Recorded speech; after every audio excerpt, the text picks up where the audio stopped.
What's up, everybody? Here is our body weight only track for Saturday. So we are going to be repeating the same warm-up as the rest of the week. The purpose behind that is to keep things very, very simple. You guys are working out at home. You need something that's easy to follow and easy to implement. If you'd like to take this Tabata interval and put your own movements in there, feel free to do that. Be creative and give yourself some variety there. So by the end of the week here, we know what the movements consist of. You guys increase your intensity as each round progresses. Our strength, we're going to use the exact same Tabata interval. All right. So what we are doing here is going 20 on, 10 off for a cycle of 5 rounds. All right. We want to use a small household item like a soup can or something similar to do our Turkish get-ups, all right? It could be like a little thing of laundry detergent. It needs to be something that you can hold on to. It could even be something like my coffee cup here to do your Turkish sit-ups, all right? We do want it to be light, all right? This is a relatively tough movement. We don't want it to be something really heavy. So I've put a link in here, Turkish sit-up, that gives you a good tutorial. You guys are going to be doing that movement with your household item. So you're going to be doing Turkish sit-up on the right side, then Turkish sit-up on the left side, and then your final 20-second hold is going to be a plank hold. You're going to roll through this for 5 intervals. Turkish sit-up right, 20 seconds, 10-second break. Turkish sit-up left, 20 seconds, 10-second break, and then 20-second plank hold, 10-second break, back to the top, starting your Turkish sit-up right again. All right, so make sure you watch the tutorial on the Turkish sit-up. It's a really good one. It'll give you some things to focus on. It's not like doing a normal sit-up. So our workout. So we have what we'll call a weekly beatdown. All right, where we're gonna run every Saturday, and then we're gonna put a lot of different movement patterns together throughout the week. We try to manage these movement patterns a little bit.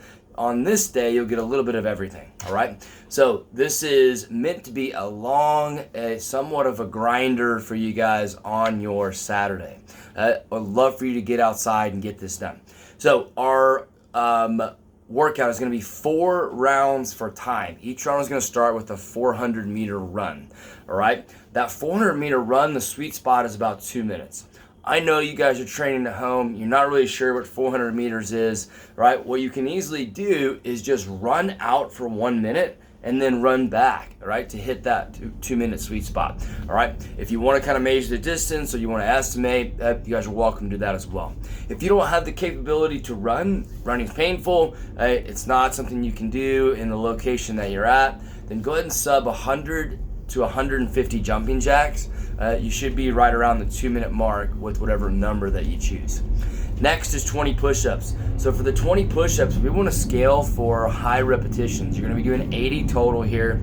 All right, you can take down the reps a little bit if needed, but go ahead and modify by going to an elevated surface, meaning that you're going to be doing a push-up from your couch, from a chair. All right, you can definitely go from the knees if needed, but scale for quality and work for high repetitions if possible. Skater hops, we've been doing these, over the course of the bodyweight org. But remember, with the skater hop, I'm going to be in an athletic position, super important, and I'm going to drive off. Goal is to kick that back leg back and to really cover ground with each rep. Here's what it's not. It's not just this relaxed, like side to side. I'm driving off that outside leg. I'm staying athletic the entire time. The last one, we have a bear crawl, all right? So you are going to need to mark something at 10 feet, and hopefully you have this available to you. So I'm going to just take 10 steps, all right? So 1, 2, 3, and I'm going to mark my 10-foot section, right? If you have the capability to do longer than 10 feet, excellent. Go ahead and mark out a longer section, but every 10-foot bear crawl is 1 repetition. So each round, you're going to do a 100-foot bear crawl, all right? So I'm going to be bear crawling my 10 feet. Once I get to that 10-foot mark, I'm going to turn around and I'm going to go back, okay? So if you have 10-foot sections, you would go down and back 5 times, okay? 1, 2. If you have the luxury of going a little bit longer on the bear crawl, maybe you can go 20 feet, maybe you can go 50 feet, whatever it may be, all right? Set those reps up to where you're ending up with 100 feet total at the end of the bear crawl. Cool? So I would love to see you guys get together, small groups, of course, all right, at this point, but get together with some friends outside, knock this thing out, all right, and you guys let me know how it goes. If you have questions or have feedback on this workout, love to hear it. See y'all.